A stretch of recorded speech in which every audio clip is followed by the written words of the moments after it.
গণ অধিকার পরিষদের রাশেদ, এই রাশেদ এখন বিএনপিতে যোগদান করেছে। হাসি লাগলো তার রাজনৈতিক পলটি দেখে।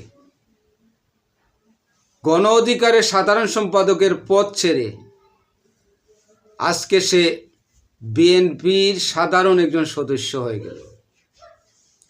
ভাবতে অবাক লাগে, এই কদিন আগে, মাত্র মাসখানেক আগে তার লম্বা লম্বা কথা দেশবাসী দেখেছে।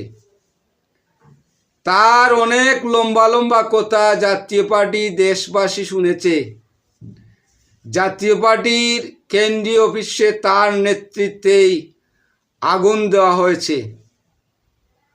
আজকে সে প্রাণ রক্ষার জন্য বিএনপিতে যোগদান করেছে। আমি বলতে চাই, বিএনপিতে যোগ দেন বা অন্য দলে দেন, অসুবিধা নেই।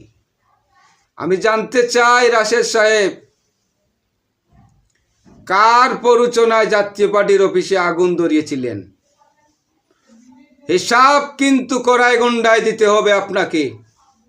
মনে রাখবেন, এরশাদের কর্মীরা বেঁচে থাকতে আপনাকে আরাম করতে দেবে না। মনে রাখবেন, জাতীয় পার্টির অফিসে আপনি আগুন দিয়েছেন, আপনার নেতৃত্বে আগুন দেওয়া হয়েছিল। কড়ায় গন্ডায় কিন্তু হিসাব নেওয়া হবে।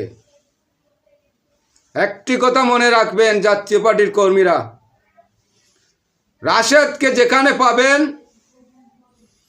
ঠিক মতো জামাইয়াদর করে দিবেন।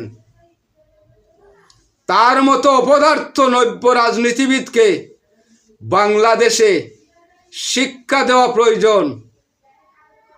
একটা অপদার্থ রাজনীতিবিদ, তাকে রাজনৈতিক কর্মী বলা আমাদের জন্য লজ্জা হয়। এত লম্বা লম্বা কথা বলেছেন রাশেদ, ভুলে যাবেন না তোমার জন্য জামাই আদর প্রস্তুত হয়েছে।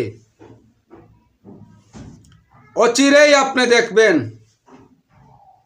কোথায় যাবেন আপনি। বাংলাদেশে বলছিলাম না, বাংলাদেশের মানচিত্রে যতক্ষণ পর্যন্ত আছেন ততক্ষণ পর্যন্ত এরশাদের কর্মীরা আপনাকে খুঁজবেই, লড়াই করে যাবে।